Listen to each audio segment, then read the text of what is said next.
Kejamnya penggusuran warga Kedung Ombo dengan dalih pembangunan. Tak hanya hilang tanah, di antara warga Kedung Ombo yang menuntut ganti rugi juga dicapai KI. Urusan gusur-menggusur dengan dalih pembangunan, negara kita punya sejarah yang panjang. Penggusuran penduduk di Kulon Progo pada Senin, tanggal 4 Desember tahun 2017, lalu, dengan alasan pembangunan bandar udara, adalah salah satu kasus teranyar. 32 tahun silam, penggusuran besar-besaran pernah menimpa warga Kedung Ombo lantaran pemerintah hendak membangun sebuah waduk. Pada 1985, Bank Dunia tidak datang membawa duit bagi 5.268 keluarga di 37 desa di Sragen, Boyolali, dan Grobogan. Lembaga Keuangan Internasional ini mengucurkan dana 156 juta US dollar dari keseluruhan proyek berjumlah 283 juta US dollar. Duit tersebut digelontorkan demi terbangunnya sebuah waduk seluas 5.898 hektar. Menurut perkiraan berdasar master plan, dalam tahun-tahun mendatang Semarang dan kota-kota di sebelah utara Jawa Tengah akan tumbuh berbagai macam industri yang akan memerlukan cadangan air. Dalam rangka itu pula, Waduk Kedung Ombo dibangun untuk kebutuhan penyediaan air minum dan industri di ibu kota Jawa Tengah Semarang, tulis Stanley dalam seputar Kedung Ombo, 1994-74. Mencurigai negara, ketika Indonesia bertekuk lutut kepada IMF, lahan yang akan tergusur itu, menurut YW, Wartayawi namun dalam tanah sumber nilai hidup, 2004, setidaknya menjadi tanah kelahiran 30.000 jiwa. Sebanyak 3.006 keluarga, yang masing-masing keluarga beranggota 5-6 orang, tinggal di wilayah Kemusu yang tanahnya relatif subur. Mayoritas penduduk bermata pencaharian sebagai petani. Pembangunan memang selalu memakan korban, terutama lokasi yang harus digusur. Demi terwujudnya waduk, diperlukan lahan yang luas. Jika di atas lahan itu ada manusia-manusia yang punya tanah, artinya harus ada penggusuran yang disertai ganti rugi. Dalam proyek-proyek negara, pemerintahlah yang harus memberi ganti rugi. Pada kasus pembangunan Waduk Kedung Ombo, belum ada pembicaraan jelas dengan warga yang akan digusur. Sementara pemerintah daerah sudah main pasang harga. Menurut Mohtar Papahan dalam menarik pelajaran dari Kedung Ombo, 1990-40,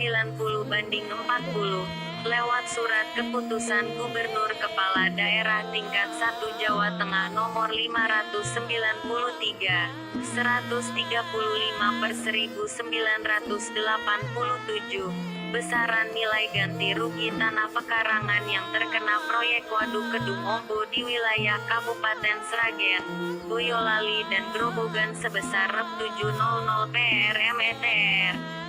Masalah ganti rugi rupanya tak kunjung rampung.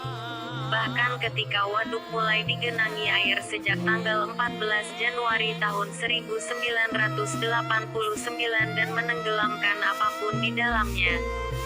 Ketika sebagian besar warga berpindah ke tempat-tempat lain, masih ada 600 keluarga yang bertahan di daerah genangan dan sabuk hijau. Mereka menuntut ganti rugi yang sesuai karena uang ganti rugi yang mereka terima sangat kecil. Setelah diusut, ternyata ada pihak yang telah melakukan penipuan terhadap warga Kedung Ombo. Uang ganti rugi yang berasal dari Bank Dunia itu telah diselewengkan, tulis Iip Yahya dalam buku Romo Mangun, Sahabat Kaum Duafa, 2005-198. Protes yang tak pernah digubris. Tak semua warga yang akan tergusur rela menerima ganti rugi tersebut. Frans Hendra Winarta, dalam Pro Bono Publico, Hak Konstitusional Fakir Miskin untuk Memperoleh Bantuan Hukum, 2009. menyatakan bahwa warga yang tidak sepakat dengan ganti rugi tanpa rundingan itu menggugat pemerintah ke pengadilan. Meski kemudian dipentalkan, sebenarnya, Peraturan Menteri Dalam Negeri, Permendagri, Nomor 15 Tahun 1975 menyebut secara eksplisit tentang ganti rugi kepada pemilik tanah.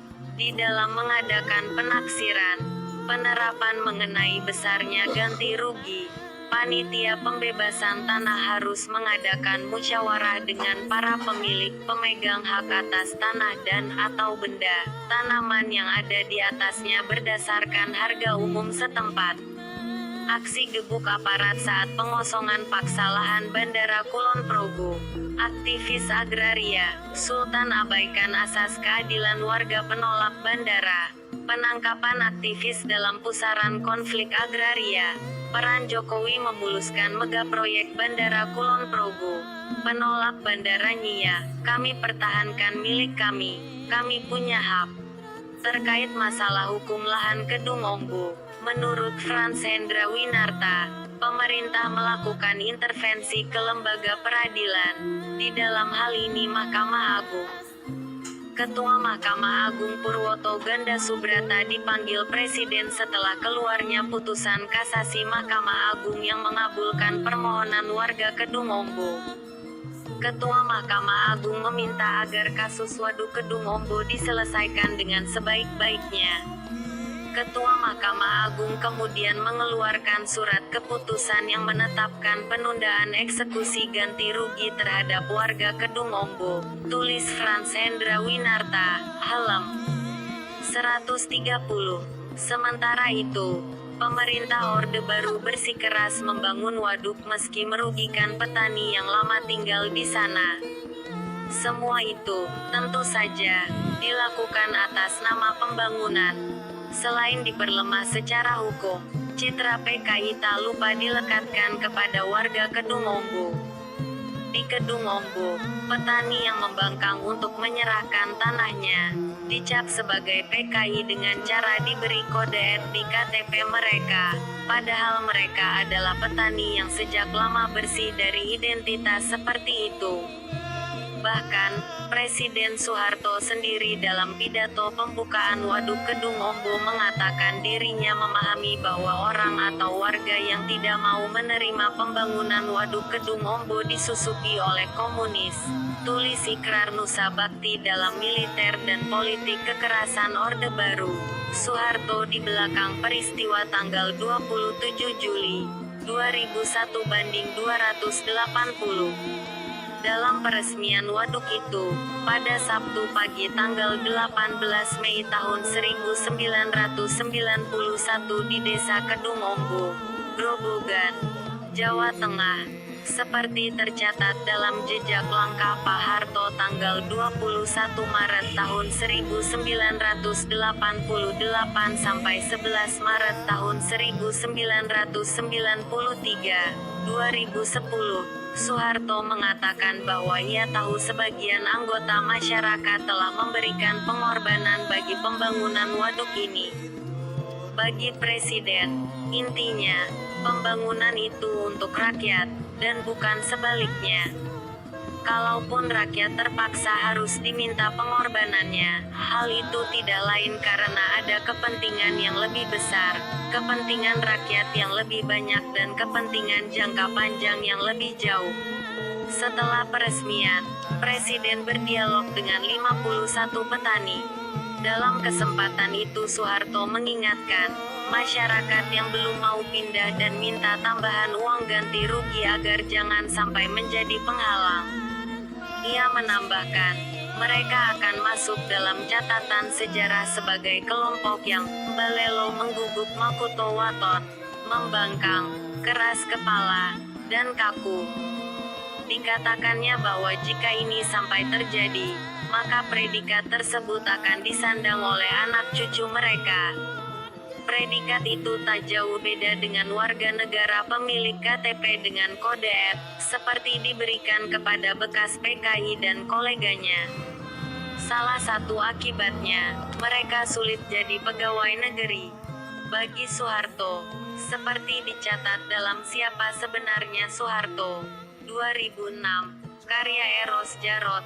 Di antara orang-orang yang menuntut ganti rugi itu terdapat oknum-oknum PKI. Karena saya tahu daerah itu basis PKI, aku Soeharto.